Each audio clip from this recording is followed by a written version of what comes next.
What's happening, Keith Lambert, this new superstar? Yeah, I gotta switch the screen, man. What's going on, dude?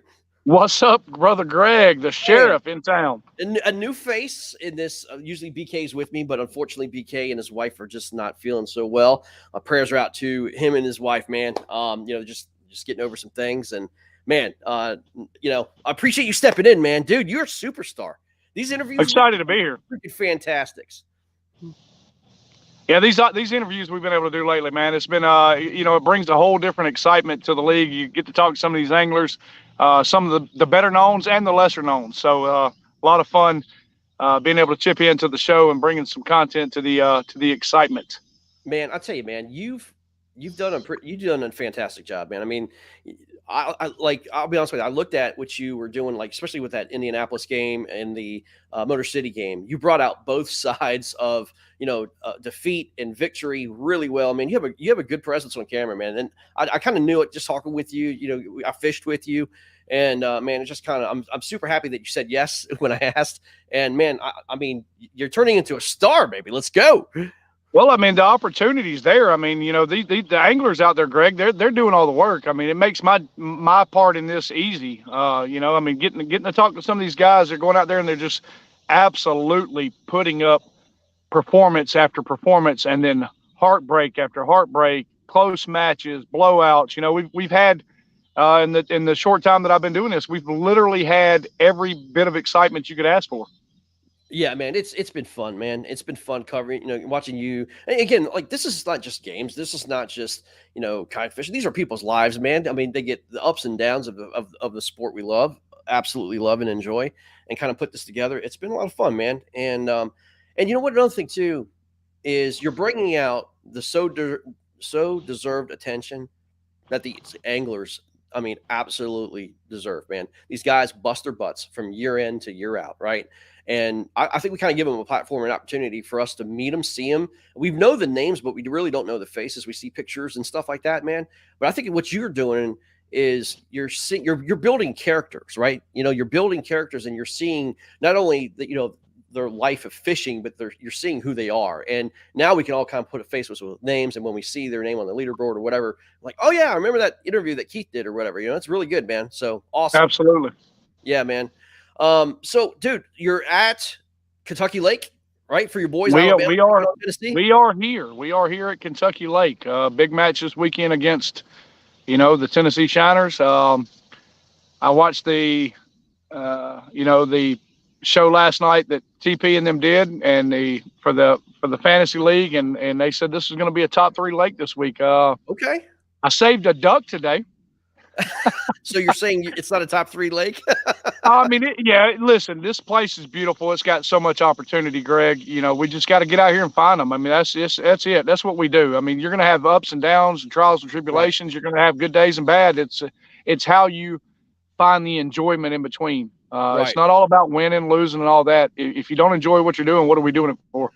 This is true, man. I mean, it like you said, it has been less than a fun week for us. And, I'm going to start out and address obviously some things. And look, man, and I want to say this. I want to say this with all sincerity. I've seen and heard a lot of the comments. And, man, look, it's one of the hardest things, honestly, I've had to go through. I love this sport, man. I love it.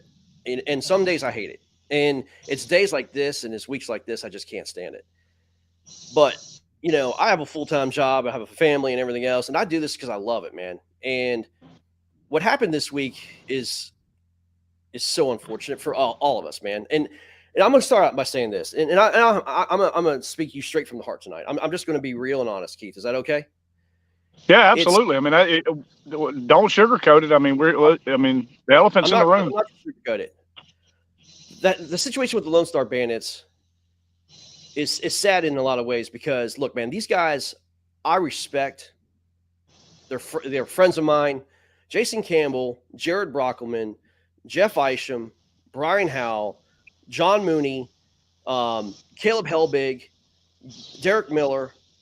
Individually, you can't get a better class of gentlemen I've ever seen. They're hospitable. Every tournament you go to, they're loving. They're a hell of an anglers. I mean, every individual that I just mentioned, I have great respect for in this league as well as fishermen. And I'm telling you, man, I've been to Texas. I've hung out with Jason. I've hung out with Jeff. I've hung out, with all these guys, man. I think they're fantastic, fantastic people. And what happened with the Bandits as a whole, you have to. I hope this brings it home.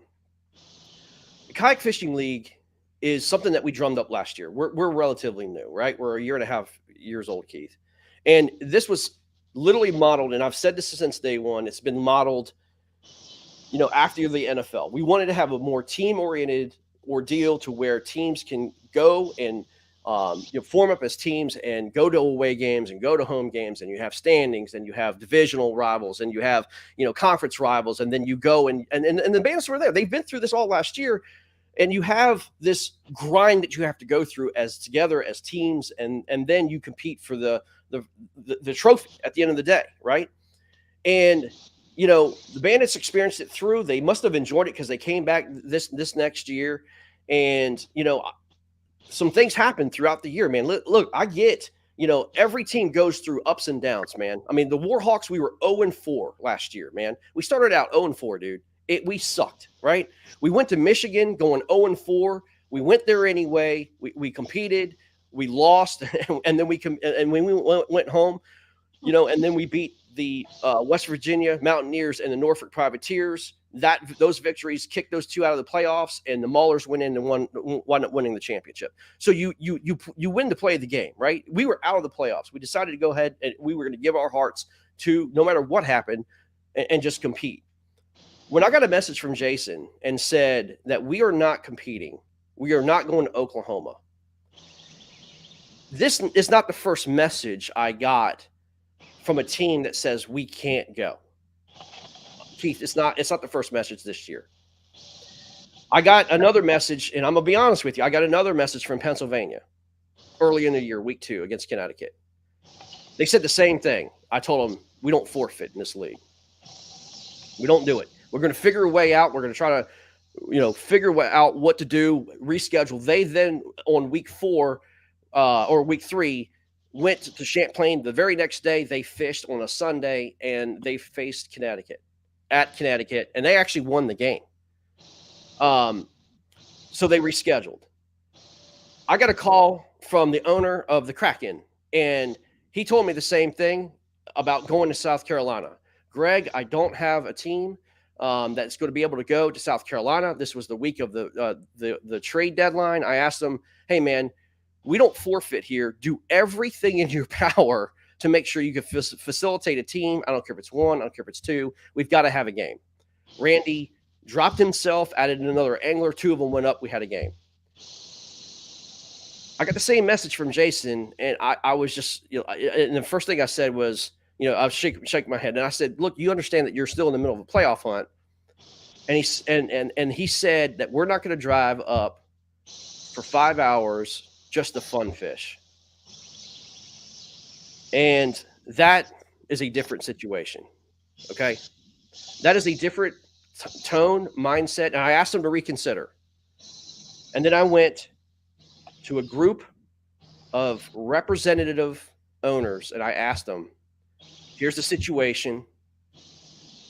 I asked them what they felt, and we went to the rules, and the rules say that if you quit, you get a 1-year suspension or ban it's a calendar year. And I thought that was appropriate. And I made that recommendation. And I said, we have to have unanimous consent here. Unanimous consent from these group of owners. And they discussed it. They all agreed that this is not right. And we made a decision. Now, I understand. Listen, I can understand the Bandits' frustration. I can understand the Bandits' anger. I can understand the Bandits' disappointment. And trust me, I've seen every message and comment under the book.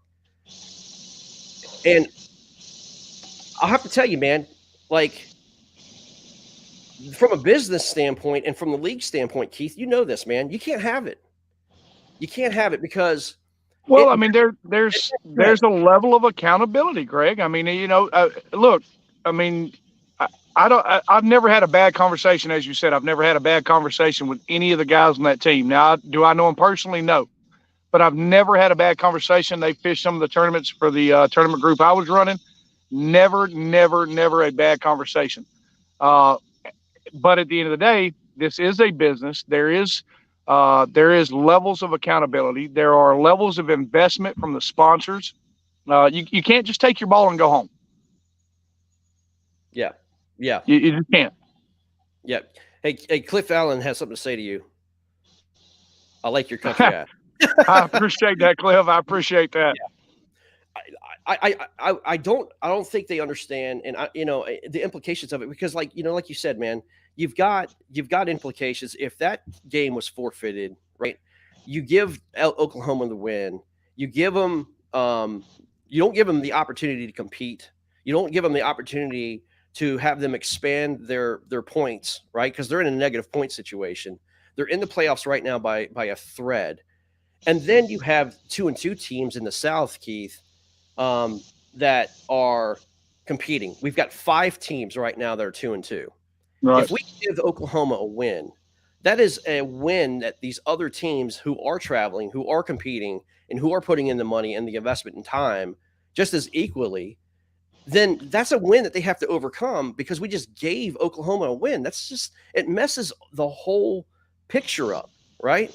And then you have to ask yourself, if you were the Slayers, or if you were the Copperheads, or if you were, the Sunshine State Swamp Donkeys, well, what incentive do I have to compete if you're just going to hand out W's? You see what I'm saying? Right. Absolutely. And then we get criticized for not having the integrity of the league and allowing forfeits. So it's damned if you do and damned if you don't. You know what I mean? Greg, John Allen just said in every other sports league they allow forfeits. That's not the case. We look at the NFL. Again, you said it. You briefly mentioned that this kayak fishing league is monikered after the NFL. Teams show up now. Yes, there is the statement: those players are going to get paid no matter what. But there's more to it than that. There's TV commercial. There's TV time. How do we relate that to the KFL? There's Motion Sports Network. There's Cross Kicks. There's Rip It Energy. There's Three Bells. Those companies have an investment in this league, and they need the content. That being said, also the Lone Star Bandits and the Oklahoma Outlaws and the match that we're talking about have sponsors. They want their names out there. They want their names to be seen. How do those names get seen? They have matches. They have these head-to-head competitions, and without them, then what did the sponsors do? I mean, was Lone Star going to forfeit the rest of the season? We don't know. It's how do you make the best out of a bad situation? Well, and it's a terrible situation regardless. But like you said, like we have a product to deliver, right? We have a product. We're a business. We have a product to deliver, right? And that's why it's so disappointing when we don't see teams on broadcast and things of that nature. Is because we want to see moments like what happened with Mike Elsey. I mean, and what happened with Rhode Island last year. We have to deliver on the product we promise, and we have to deliver on content. And when you're not showing up, and it sets a precedence that, again, I think it was the tone than anything else. Okay, and I'm gonna be honest with you. I think it was the tone that really was really apparent to these owners, was like the way it was pronounced. If they came and said, Greg, we've got medical issues, we've got this, we've got that. Is there any way you could work with this? Around this situation, we could have either rescheduled, we could have done something with them to facilitate the game in somehow, some way. But that's not how it was presented. The presenting was, we're not going to go up there and fun fish for 5 hours. And I mean, I don't know how about you, Keith, but I don't know how you're going to perceive that, man. I mean, that's what set me off, and that's what set everybody else off. Greg, my team is 1-3 right now, and I have driven to North Carolina, Indianapolis, and now I'm at Kentucky Lake, and I live in Central Alabama. Right. I have a commitment to, and again, this is no knock on individual players. I don't know all the insight to what's going on with the team. I'm giving you context from outside looking in, and just my opinion. I have a commitment to the players on my team. And if somebody picked up the phone, our owner, John Lessman, or one of the other, players on our team picked up the phone, hey, we can't go. And I could be the only one that showed up. I'd come up here and give 100% my effort, best effort. And it would be just fun fishing. But as I mentioned to you, Greg, in previous conversation, let's look at it like this. Were there roster moves that were available to be made? Yes, sir. Okay, so if there was roster moves that were available to be made. Let me clarify. Let me clarify that, okay? Okay. The roster deadline was July 15th, okay? Now let me say this. Jim Louvier quit week 2. Didn't like a rule that we had made. He left the team. They had one spot void in that team. They never filled that spot. There was actually 2 open spots for that team to fill that was never filled. They did not make a roster move anywhere through the season that I know of that would help facilitate this game. Now, I'll say this too. That game was scheduled since basically January, right? Right. Yeah, that was on their schedule since January. So like Randy did, Randy for the Kraken, he made a roster move, in Florida to facilitate the game in South Carolina. I mean, so like you said, that was an option and available to them at that time.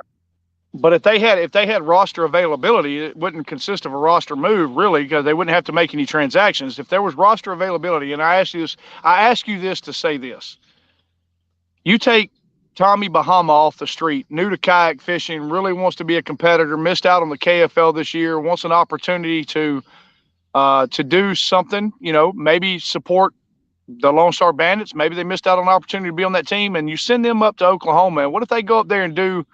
And I'll use this as a perfect example. It's happened to us twice this year. We travel 12 hours to Indianapolis, and Chip Romanovich absolutely puts a beat down on us by himself. Now, yes, the rest of the team contributed, but Chip absolutely smashed us. Same thing happened when Tennessee Shiners drive down and they come down. They've been shorthanded all year long. They field a team. They come down to Lakewood Dowie, and one guy absolutely smashes. What if that was an opportunity for an unknown name to get seen on the scene, to get into KFL, to represent their state or the league, to show cross kicks and rip it and three bells and motion sports and KFL, the opportunity for themselves, the growth. I mean, there was so much available to not be in this situation is what I'm getting at. Yeah. I mean, like I said, man, I mean, I was also asked, and this is such a fair question. And again, like they say, so-and-so had this, so-and-so had that, so-and-so had this situation on that team. And I get it, man. Look, man, life happens. And I get it. But my question is, who am I going to pick and choose who should be suffering the consequences of this decision? I mean, is it fair if I just ban Jason Campbell? The team, according to the messages that we got, every person on that team made a conscious decision not to go. Now, I mean, again, I don't know who to pick and choose. You know what I mean? Like who was available, who wasn't available, And again, like I said, man, these guys are awesome guys, man. I mean, I can't say that enough. But it's not fair for me or the owners to pick and choose who should have been available and who's not. The team made that decision, Keith, not us. Right. I mean, it's got to be black and white, Greg. There can't be any gray area. You can't. Some have it this way, some don't. It's got to be. I mean, it's unfortunate. Listen, at the end of the day, it sucks ass. It absolutely sucks. Giant ass. And I read this, man. Like all publicity is good publicity. No, it's not, man. No, it's not, because like no one wants this, man. No one wants this. It sucks because I told Jason this, man. I want you guys to fight for the playoffs, man. You're 1-3. Like you get on a playoff run. I truly believe, Keith, that you're going to see a 5-3 team in the South make it to the playoffs. I do, man. I do. I think that position could be a 5 or 6 seed in the South because, man, the South is super competitive. And I don't know. Greg, if they're 3-1, would this be the same scenario? Would we be having this conversation? That's a great question. And I asked that question. If they were 3-1, would they do this? And the question, I don't know. I don't know the answer to that question, man. I mean, I can't answer it for him, you know. And again, it's just it's unfortunate, man. But as a business, like you said, as an organization, and I don't want to sound too technical here, man, but at the end of the day, the KFL has customers, man. It's every owner is a customer of the KFL, right? KFL is an LLC. We're a for-profit industry, man. That's what we're for. Now, I have yet to see that. You know, the KFL has yet to see that. But man, we're looking 3 to 5 years in advance. And you know, we want to deliver. The KFL is not only a kayak fishing league, it's a sports entertainment company. We use the subsidiary, which is Motion Sports, to deliver sports entertainment. That's what this is about, man. Having a good time, putting productions on, getting sponsors who are also the customers of the KFL.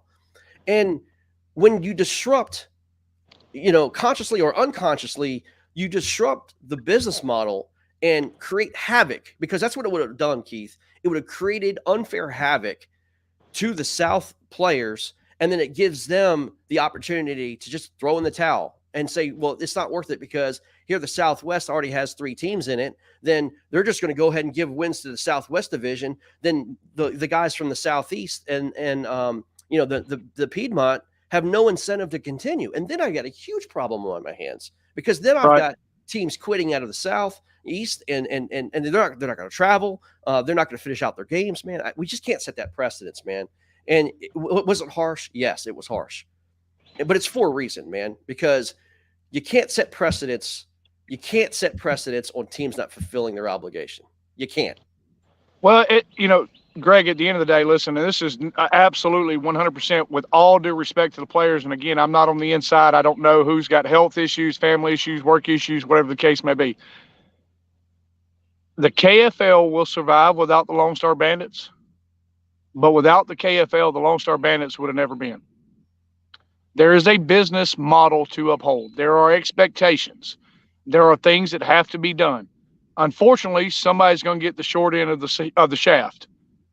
In this case, like you said, I mean, and again, I'm not on the inside of all of it, but the team itself made the decision, and the team itself has to, unfortunately, for the anglers, they got to deal with the repercussions of and the consequences of their decision. Sure. Well, again, and we're dealing with the consequences of the decision, not just well. them. Sure, it sucks. I mean, it sucks. I mean, absolutely sucks. You know, it's not a good thing for this. I mean, like here's another thing too. Like they were in the championship last year, right? I mean, they had an opportunity to win the KFL Cup. I mean, they were there. They dominated the South last year. You know, well, they smoked a franchise of the KFL short. I mean, we were only here a year and a half. They were a prize franchise of we want them in. They beat the Alabama Hammers in the playoffs last year. I mean, they beat the team that I'm a part of now in the playoffs to make it to the championship game. They also put up 207 inches just last week. Jared Brockelman was the MVP. Stud show. Personal. This is not personal, man. This is, we want stars. We want good fishing. We want to see. Look, we wanted to see the 207 inches being caught. Right. That's what we want to see, man. We want to see those giants being caught, man. That's what this fishing is all about. We want you to represent Texas. We understand Texas is an amazing fishery. It's an amazing group of anglers that have amazing abilities to fish. I mean, and they're all, majority of them are just really good guys, man, and great stars, and they're funny and they're great. But man, it's just disappointing, man. As I said, man, like, I think I've said enough on it, man. But I'm not going to come out here and just like hide up behind the curtain. I'm not that kind of guy, man. I mean, right. I'm not, and everybody can insinuate this is spin, this is that. Well, you have every right to your opinion, man. This is America. You have every right to your opinion. But it does bother me when they say this is dictatorship. This is this and that. I promise you, this was discussed internally, not just by me. There were other people involved in this decision, and it wasn't just me. So I'm the unfortunate messenger. I'm the Roger Goodell, the clown. You know what I mean? It is what it is. I'm the guy that, has to be out here and talk about this stuff, man. But the transparency is the key. I mean, that's the key thing to it. Like when a decision like this has to be made, Greg, the transparency is the key. There's no sense in, like I said, don't sugarcoat it. This isn't a bash sesh on the guys that are, the anglers that were on that team. It's really just a conversation piece about an unfortunate incident that could have been avoided. Yes, correct. So I'm sorry we had to begin the show like that, man. I mean, I am, and again, look, um, it just absolutely sucks, man. It just sucks. I mean, if you think we're reveling and trying to pump out our chest and say, we're the badasses, look what we did, man. This is, I mean, honestly, God, man, I have been. I mean, this one hurt me, man. I mean, I'm honest with you. This one, like, this sucks. Like, I've had to make some very tough decisions with the KBBT, some tough decisions in the KFL. This one sucked, and it's probably one of the worst things we had to do. And I don't take pride in this, man.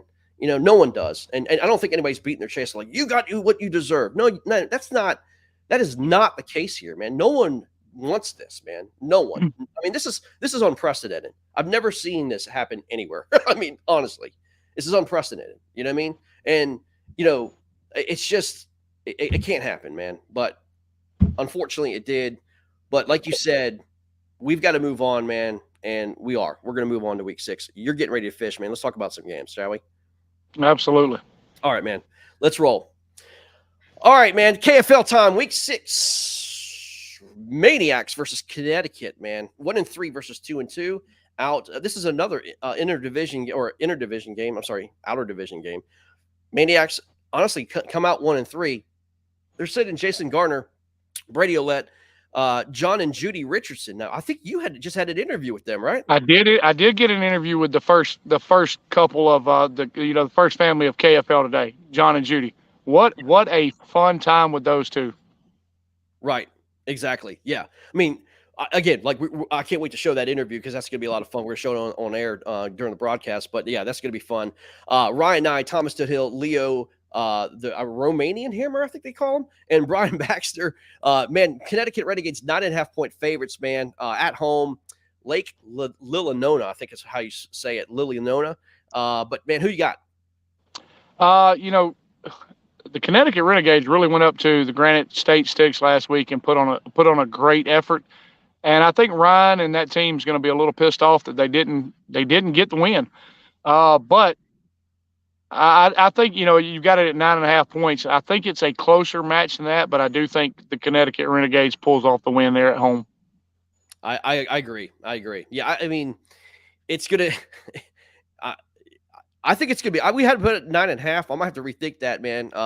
But Lake Lilinona has not been fishing well. I think one team is going to just destroy another. It could go either way, but I think Connecticut Renegades do win this game. They go 3-2. Absolutely. Oh, what a game! You know this matchup real well, man. Let's go. Come on, talk about last week, man. Let's go. Listen, you mentioned it earlier. The opportunity to talk to Jared. Well, pre-game, so before the match started, I got an opportunity to talk with the Motor City ambassadors, and they were excited.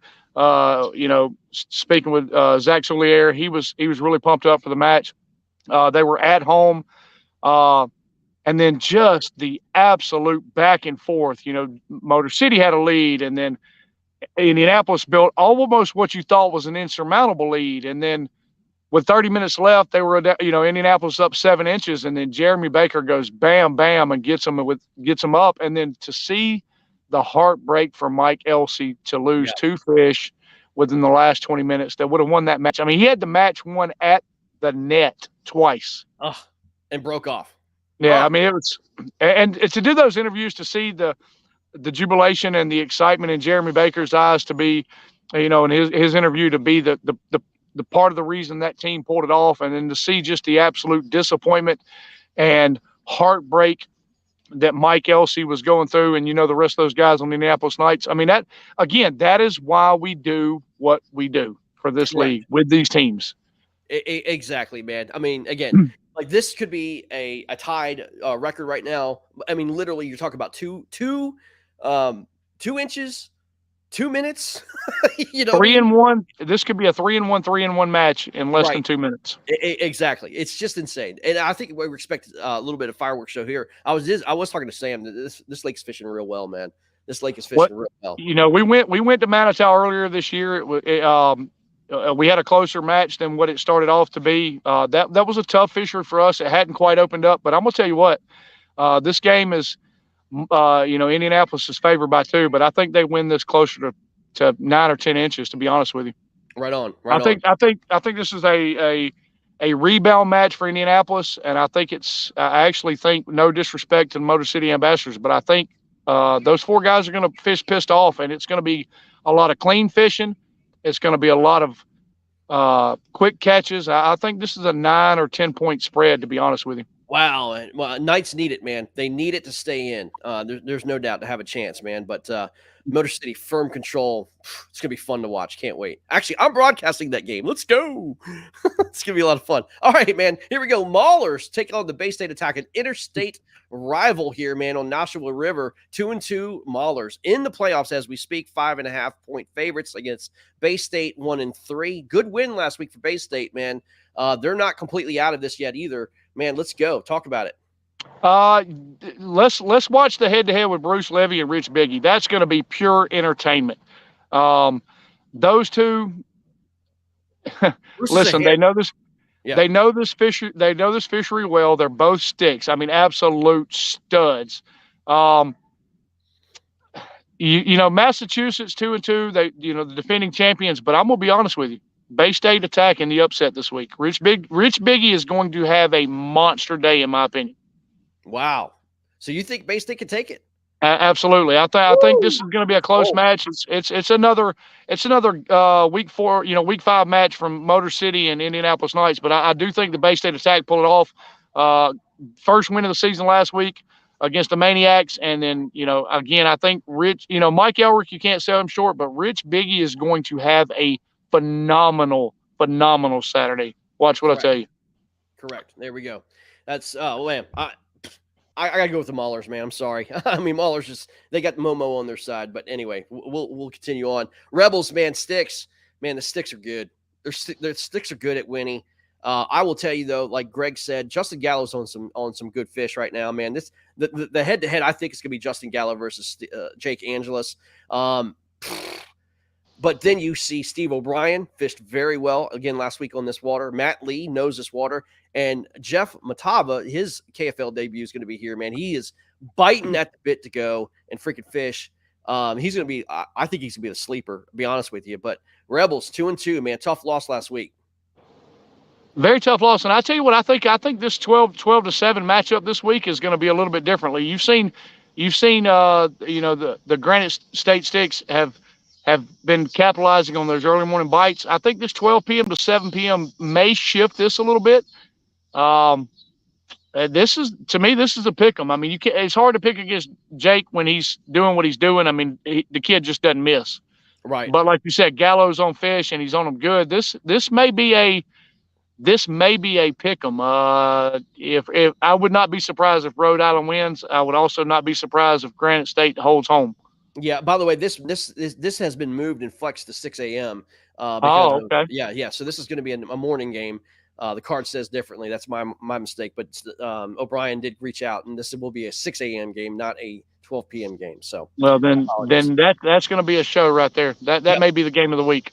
Yep, I agree. It's going to be a lot of fun. By the way, go on to the Sticks broadcast and watch it. Phenomenal broadcasting. Great stuff, man.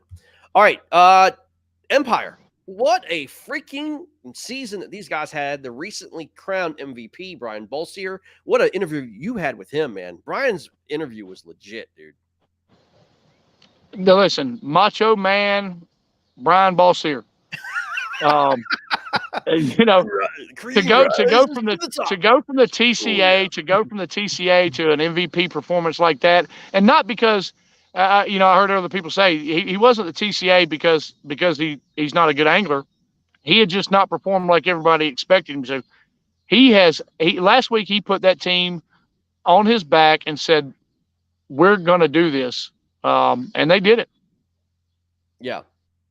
Yep. Yeah. Exactly. So I mean, look, man. Empire on the road at the Susky. You got to remember, man, the Susky's got the Hobie event going on at the same time, man. It's going to be beat up. It's absolutely going to be beat up. Those people are up there right now absolutely beating that water. To me, the matchup is Brandon Berlinski versus Nick Audie in this match. Yeah, they're well. I'll be honest with you. There's a little secret, man. I hear. You watch out. This guy might actually win the whole freaking thing, the Hobie and everything. Oh, Brandon, yeah, Mick or Wood. Nick. Mick Wood. Oh, Mick Wood. Just watch him. That's all I'm going to say. Just watch him. It's going to be good. Going to be good. All right. I'm gonna pick the bronze backs. Just give me the bronze backs. Who you gonna get? I got the Empire. They're going to keep striking back. No, that Brandon Berlinski. Not a lot of people know him. Kid's a stick. He's on fish right now, Greg. Watch him. He should be a sleeper pick in your fantasy. I hear you, man. All right, good deal. My other sleeper pick is Mick Wood, and Todd picked Nick Audie's trash can alert, man. That's tough. That's a tough pick. Oh, I think he's just trying. I just think he's trying to boost them up so that when they look great the next week, he's just like, oh well, that's I'm responsible for that. That's 2 weeks in a row. I picked the MVP and all that. Right. Right. Yeah, I got you. Yeah, I got you. All right, man. Doom, Washington, man, they're coming to town. Actually, I think they're actually going to be here maybe tonight at my house, man. Doug Rash, Mike Russell, Carl Hegarty, Chris Coleman. Charles Coleman against Joel Gilgum, Dustin Good, Victor Hendricks, Mike Hogan. Let's go, man. I will tell you. What a win for you guys last week. You absolutely battled your rear end off last week. What a hell of a show you put on. I sent you a text, at the end of the match. I think the Warhawks hold serve. I hope so. I hope so. I will tell you, man, my team's on some bigs right now. They're on some bigs. Now, this is also Hunting Run and Nye Reservoir. Both reservoirs do play. But the Doom and Washington go at it, man. There's been a lot of just absolute trash talk on the Doom page in Instagram. And some of my guys are on there. They're going back and forth, man. Oh my God. I've been seeing messages and stuff like that. These teams are quickly not liking each other, man. I mean, they're just not like each other. It's that Potomac River split, man. The animosity is going to make for a good match. The animosity makes for a great match. Steelers Ravens. Remember that. I hear you, man. That's it. That's basically what this is turning into. North-South conference. I mean, absolute rival. They already. I mean, online they do not like each other. So, all right, man. Hammers, Tennessee Shiners. There you go, baby. You know a little bit more about this than I do. What's going on? Well, listen. I'm on the left side. I mean, that's my team. And we're going to fish our ass off. We have got to everybody needs to understand those four names for the Tennessee Shiners. This is Josh Stewart's home lake. Eric Siddiqui, that kid just doesn't miss. Jamie Dennison, no weak angler. Mike Fink, watch out for that guy. But we're going to give them every bit of inches we can give them tomorrow, Saturday. Yeah. Well, we're going to fight. 3.5 points, man. Favorites on this lake, man. Josh Stewart, this is his lake, man. Eric Siddiqui, this is his lake. I don't know, man. You got a tough battle ahead, man. Well, I do recall last night that somebody said those bottom three names for the Hammers not to worry about too much. So we're gonna make those fantasy show guys eat their words Saturday. Let's go. That's what I want, man. Let's go. Exactly. All right, man. No offense, man. I'm going to pick the Shiners. I don't think it's going to be 13.5. I think you guys make a little bit of a run at it, maybe late. But Josh Stewart's hard to beat at Kentucky Lake, man. He just is. Josh Stewart's hard to beat anywhere. That's true. All right, man. Warhawks, Reapers. I'm sorry, not Warhawks. Privateers, Reapers. The Warhawks own Norfolk. That's why I said that. So my boy Robert, Wyatt Novak, Jacob Novak, James Quinn, Nathan Green taking on the Virginia Reapers. Michael Thornton, Kyle Franklin, Matt Miller, Jeremy Hostetter. This is on Blackwater River. It's not going to be a great showdown, man. I hear a lot of dinks are coming out of this river right now. Yeah, and at this point, it's who's going to put together the limit, and I think Norfolk Privateers do it. Really? I don't think the Virginia Reapers are. I don't think they're going to settle well after last week. Well, let me say this: Wyatt Novak right now is on fire. This kid is absolutely putting on a show right now locally down there. I would not sleep on him. In fact, man, I mean, I tell you what, dude, if he was fishing a different lake right now, I'd put him at probably number one or two on my list for fantasy. And I'm not joking. The kid caught 100 over 100 inches in a local event I was a part of. Man, he's been fishing real well for the privateers. I'm actually going to go privateers as well. I am. I'm going to go privateers as well because I believe that these guys are going to put it together. But dude, it's going to be. It might come down to a quarter inch. It might come down to the quarter inch. All right, Carolina Casters, Coosa Kingfishers, man. Stephen Bell and Eddie Crabtree. They're bringing two. But they're bringing two. You know what I mean?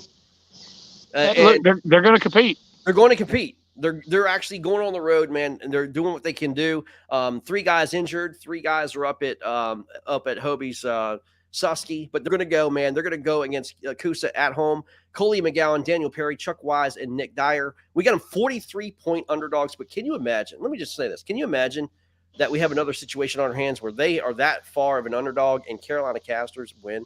Can you imagine that? Well, let me tell you this. That's in my backyard. The weather back home hasn't been nice the last few days. Really? The water's not going to be pretty. A lot of rain, really hot rain. 43 is a stretch in this match. I think I'm confident, very confident the Kingfishers get it done. I mean, those 4 guys they're sending out there on the kayaks on Saturday, studs.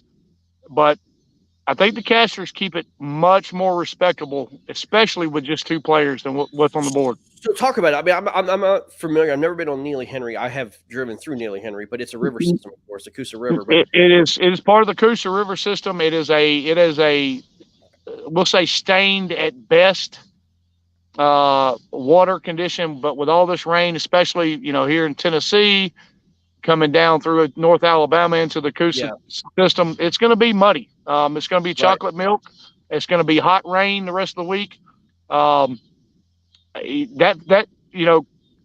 McGowan is going to have his way with the fishery like he always does, and I won't give away his secrets. But it's going to be tougher. They're not going to win it by more than, I'd say, 20, 21 inches. Wow. Okay. All right. Well, hey, man, if you think the Carolina Casters got to fight, it's going to be interesting to see what happens. I would love to see a match here. No, there's no doubt about it. All right, Slayers, Deep South Kraken, Slayers going to Florida Johns Lake. I've never fished Johns Lake in Florida. Matt Vogt, Dwayne Dwyer, Brendan Hewlett, Brad Exum is taking on Chris Clutter, Chris Mitchell, Chris Bailey, and Mark Passametto. We actually have the Slayers here by 2.5, man. As it should. I mean, any match that Matt Vogt and Dwayne Dwyer get in Florida is not really a road match. Yeah. I mean, I understand Seminoles, their home lake. Brandon Hewlett's not him and Brad, neither one are terrible anglers. But Matt Vogt, Dwayne Dwyer, anywhere in the state of Florida, I'll take my chances. Right. I'm gonna go Slayers, man. I mean, I think it's gonna be again a close game. I know again, Johns Lake might show out. I heard fishing in Florida is pretty tough right now, but we'll see, man. We got Slayers by 2.5. All right, Copperheads, Swamp Donkeys. Let's go. Copperheads, Swamp Donkeys rematch where the Swamp Donkeys upsetted them at Fellsmere. Now it's time to Copperheads pay back. They're going to be at Orange Lake, and John Fox, who's fishing out of his mind in Florida. Conrad Benetti, everybody knows Conrad. Thomas Anthony and Jason Denise taking on Greg Thomas, Jimmy Merritt, Charlie Greer, and Richard White. We got the Copperheads by 3.5. I would like to see this match with the Swamp Donkeys sending out their best 4. I'm not certain this is their best 4. And the opportunity was there with John Fox, Conrad, and Jason Denise all fishing. Fox is like, what, 3rd in scoring in the league? I mean, and nobody's really talking about him. Conrad is going to do barbarian type things. He's in Florida. I saw a picture he posted on Facebook earlier of one of his pre-fishing fish, and I mean, it's an absolute stud. Orange Lake is going to produce some absolute monsters. Absolute monsters. It's one of the few lakes that these Florida teams fish in that I've been on. No way that this game is closer than 8 or 9 inches. No way. Who do you got? Oh, it's going to be the Copperheads by at least 8 or 9. Okay, all right. I'm picking Copperheads as well. They have got to win this game, man.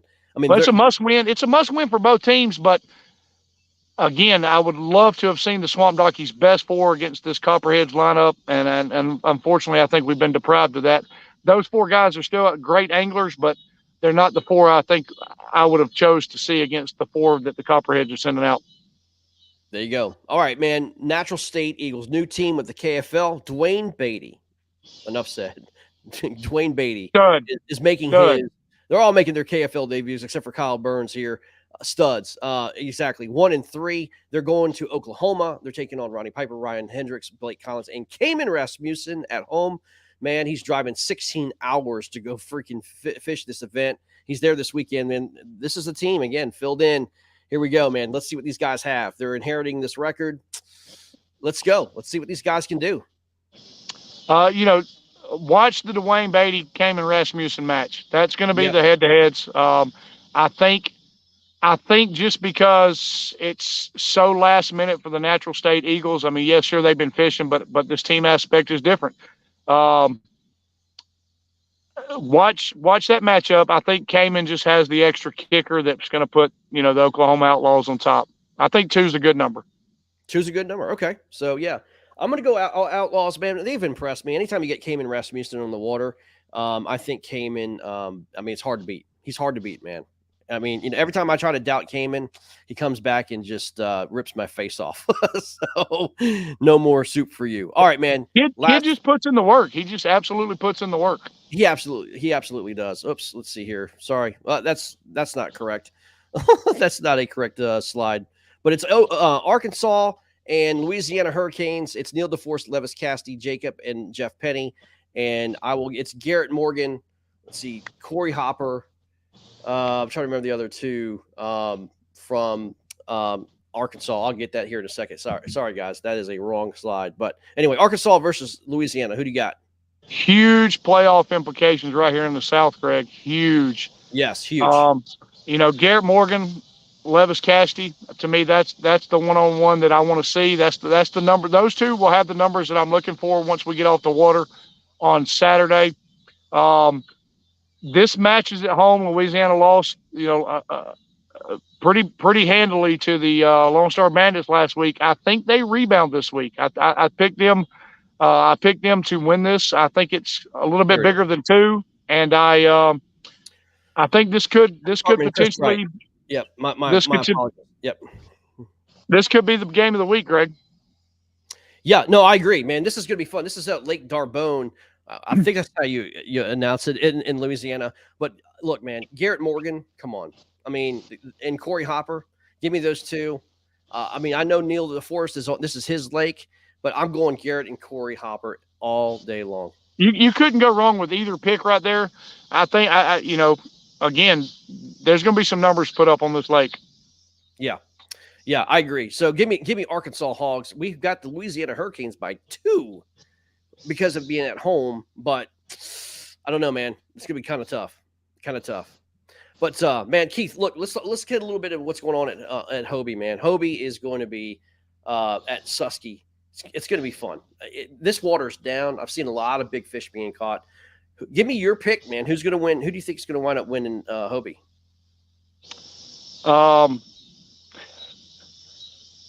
Nick Audie. Wow. Trash can to winning. Trash can to winning and all that stuff. Man. Listen, that fishery sets up to his style. And I told you earlier in that match, that Brandon Berlisky, Nick Audie head-to-head. I know you said Mick Wood. Look, those two youngsters, they don't miss. And but to me, Nick Audie's his style of fishing, I mean, I think it matches up really well for the water being down. It's not dropping actively.